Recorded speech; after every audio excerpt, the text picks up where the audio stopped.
우선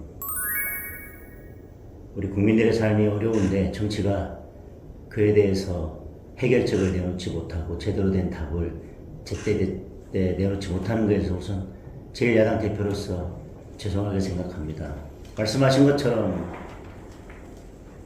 서민들의 삶이 너무너무 어렵습니다. 그런데 우리 국민들은 경제를 지표로 느끼는 게 아니라 몸으로 느낍니다. 정부가 경제지표가 뭐 어떻다고 발표를 하든 지금 국민들이 느끼는 삶은 너무너무 힘듭니다. 너무너무 팍팍합니다. 장바구니 물가 너무 올라가 있고 청년들 일자리 지금 절벽입니다. 부동산 계속 올라가고 있습니다. 기름값 너무 높습니다. 환율 너무 높습니다. 지금 이런 상황에서 그동안 계속 이런 문제들이 누적되어 왔지만 그나마 버티고 있었던 것은 주식 하나로 이재명 정부가 버텨왔습니다.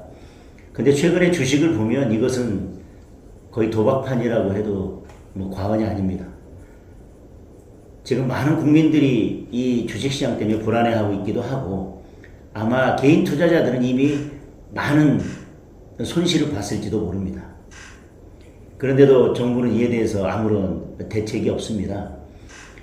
지금 주식시장이 불안정한데 더 두려운 것은 이게 실물 경제하고 전혀 연관이 안 돼 있고 사실상 투기로 계속 진행되고 있다는 겁니다. 말 그대로 도박판이라는 겁니다. 근데 최근에 외국인들은 계속 빠져나가고 있고 그리고 지금 주식시장에 몰렸던 돈이 계속 빠져나가고 있습니다. 늘 그래왔지만 시장은 주식시장이 올라가고 나면 거기서 차익이 생긴 것을 결국은 부동산 시장으로 옮겨가게 돼 있거든요. 이미 그런 현상이 나타나고 있습니다. 지금 뭐 부동산 관련해서 대통령이 토론회를 하고 있다고 하지만 뚜렷한 대책도 없이 그냥 호통만 치거나 아무런 문제가 없다고 자랑만 하고 있습니다. 저는 이게 더 우려스럽다고 생각합니다. 정부가, 대통령이 지금 경제가 뭐가 문제인지 전혀 인식을 하지 못하고 있기 때문에 저희 국민의힘에서 계속해서 경제정책 기조를 바꾸라고 하고 있지만 바꾸지 않고 있습니다. 또 지금 주식시장 불안정에 대해서도 ETF 할 때 결국 김영범 실장이 이것을 밀어붙인 거 아닙니까? 대통령과 상관없이 아무런 보고 없이 정치실장이 혼자 이걸 감행했다고 생각하지는 않습니다. 그래놓고 어제는 남 얘기하듯이 다른 기관을 호통치고 대책을 마련하라고 합니다.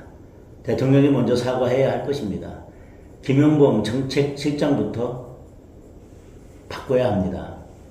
그런데 이렇게 정책 기조를 바꾸지 못하고 지금 계속해서 야당의 목소리에 귀를 닫고 국민들이 아우성치는 소리에 귀를 닫고 있는 이유는 민주당도 그렇고 대통령도 그렇고 결국 공소 취소 하나에 목숨 걸고 있기 때문입니다. 지금 국회가 어떻게 돌아가고 있습니까? 대화와 타협 그리고 서로 협상을 통해서 국회를 원만히 이끌어 가야 되는데 자기들이 필요한 상임위는 다 독식해버렸습니다. 법사위도 독식했습니다. 국회의장도 가져갔습니다.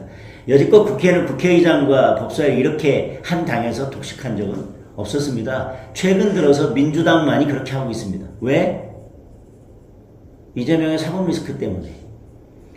법사위를 가져와야만 공소취소 특검을 밀어붙이고 지금 검찰 개혁이라고 하면서 검찰 해체를 밀어붙여서 공소청 출범시키고 공소청에서 또 공소 취소를 할 수 있기 때문입니다. 국회에서는 정치는 사라졌습니다. 모든 것은 지금 민주당이 일방적으로 진행하고 있습니다. 계속 말씀드리지만 그것은 대통령의 사법 리스크 때문에 그렇습니다. 재판 취소 때문에 그렇습니다.